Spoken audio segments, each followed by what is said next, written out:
Hi sir.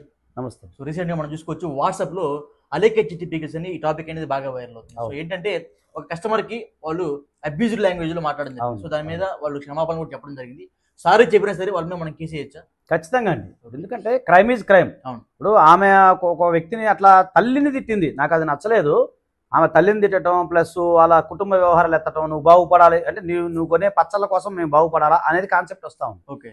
So ఇక్కడ ఏంటంటే కన్జ్యూమర్కి ఉన్న కొన్ని హక్కులు ఉన్నాయి. ఎందుకంటే ఎదుటి వాళ్ళని రెస్పెక్ట్ ఇవ్వాలి. అలాగే భారత రాజ్యాంగం ఆర్టికల్ 21 ప్రకారం జీవించే హక్కులో భాగంగా గౌరవప్రదంగా జీవించాలి. సో అలా ఆ ఉద్దేశంతోనే ఆమె అలా ఉండాలి తప్ప డెఫమేషన్ సూట్ కూడా ఆ యొక్క వ్యక్తి ఎవరైతే ఉన్నారో ఆయన ఫైల్ చేయాల్సి ఉంటుంది. ఓకే. ఒకటి ఇంకోటి ఏంటంటే పోలీస్ స్టేషన్లో ఇమీడియట్గా అతను కంప్లైంట్ చేయాలి. ఓకే. ఇలా సోషల్ మీడియా సరే అతను సోషల్ మీడియాలో పెట్టాడు చేశారు అది ఓకే. ఇప్పుడు సోషల్ మీడియాలో పొరపాటున అందరిని తిట్టేసి లేకపోతే ఇంకొక రకంగా తిట్టేసి సారీ చెప్పినంత మంది క్రైమ్ అనేది కాదు కదా. సో అది క్రైమ్ ఈజ్ క్రైమే. కాబట్టి ఏంటంటే ఈ విషయంలో ఆమె క్షమాపణ చెప్పినంత మాత్రాన కాదు. ఎందుకంటే తల్లిని చాలా తిట్టడం అలా తప్పది, అది డెఫమేషన్ అవుతుంది. కాకపోతే ఇక్కడ ప్రాబ్లం ఏంటంటే కస్టమర్కి ఆమెకి గొడవ అయింది తప్ప పచ్చల గురించి అయితే గొడవ కాల. రేటు విషయంలోనే డిఫరెన్స్. అంటే నేను గమనించింది ఏంటంటే అక్కడ రేట్ ఎక్కువ అయింది, ఎందుకు అయింది రేట్ ఎక్కువ ఉంది అని అడిగినందుకే ఆమె కోపం వచ్చింది. పచ్చళ్ళ క్వాలిటీ కానీ పచ్చళ్ళలో చెడిపోయినాయో లేకపోతే పచ్చళ్ళు పనికి రాకుండా దానివల్ల ఎవరికైనా డైజెషన్ ప్రాబ్లమో లేకపోతే ఇంకేదన్నా అనారోగ్య సమస్యలు వచ్చినాయంటే ప్రాబ్లం కాదని నాకు అనిపించింది. ఇంకో వీడియో కూడా చూసా పొద్దున ఆడియో ఒకటి, అది కూడా పాచి పని చేసుకోవచ్చు కదా అని చెప్పింది. ఇట్లా ఎంతసేపు కస్టమర్ని తిట్టడం వాళ్ళని బూతులు మాట్లాడటం అనేది క్రైమ్ అండి, it's crime.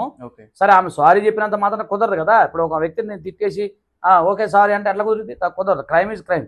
So defamation suit compulsory ఆయన ఫైల్ చేసుకోవచ్చు, ఆ విధంగా ఉండొచ్చు.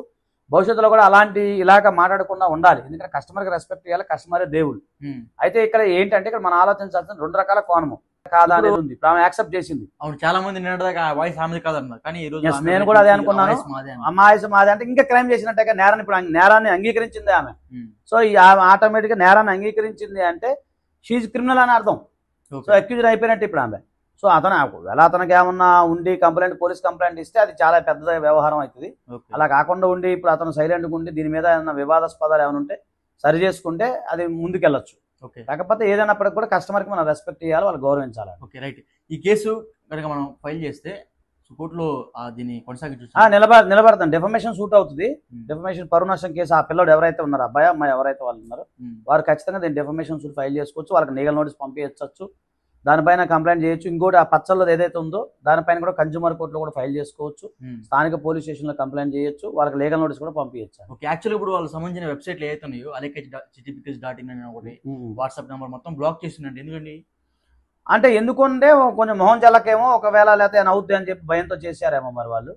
ఏదైనప్పటికి కూడా ఇలా మాట్లాడతాం అయితే మంచి పద్ధతి కాదనేది నేను ఖండిస్తాను, తీవ్రంగా ఖండిస్తాను. ఆమె ఇప్పటి నుంచి కాదు, ఈ alekachitipicus ఎప్పటి నుంచి స్టార్ట్ చేసిందో ఆ మిడిల్ ఆఫ్ ది జర్నీ నుంచి కూడా అప్పటి నుంచి కూడా ఈ భూత పురాణం అనేది స్టార్ట్ చేసింది.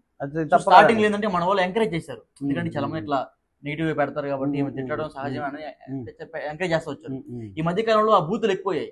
సో ఈ విధంగా వైరల్ అయిపోయింది. అదేనండి, ఇప్పుడు ఆమె ఏమనుకుందంటే నన్ను ఎవరు ఏమనలేరులే, నన్ను ఎవరు పట్టించుకోరులే అని చెప్పి అలా ఉందేమో. తప్పది, అది క్రైమ్ అది. సో అట్లా లీగల్గా అయినా డెఫమేషన్ పరంగా అయినా కూడా మొత్తానికి ఆ అమ్మాయి నేరం చేసినట్టు ఒప్పుకుంది కాబట్టి ఇది ఇంకా నేరమే. కాబట్టి ఇప్పటికైనా మునుముందైనా మరి ఆమె లీగల్గా ఎవరైనా వెళ్ళకపోతే మాత్రం ఇలాంటివి జరగకుండా చూసుకోవాల్సిన బాధ్యత ఆమె పైన ఉంది. సారీ చెప్పినంత మాత్రం కుదరదు, క్రైమ్ అట్లా కుదరదు కదా.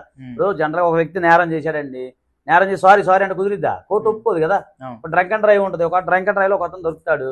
దొరికినప్పుడు సారీ సార్ అని పోలీసు వాళ్ళు చెప్తే సారీ చెప్పినంత మాత్రం జడ్జి శిక్ష చేయకుండా ఎలా ఉంటాడు? అలా కుదరదు కదా. కాబట్టి క్రైమ్ ఈజ్ క్రైమే. ఒకవేళ శిక్ష పడితే అలానే కాదు, దాన్ని మొత్తం అనలైజ్ చేయాలండి. ఇప్పుడు జనరల్ కాదు, అతను ఏమి కంప్లైంట్ ఇస్తాడు, వీళ్ళిద్దరి మధ్య అంతమంది ఇంకోటి కూడా ఆలోచించాలి. వీళ్ళిద్దరి మధ్య అంతమంది గత ఏమైనా గొడవ జరిగిందా అది కూడా చూసుకోవాలి, పూర్వపరాలు పరిశీలించాలిగా.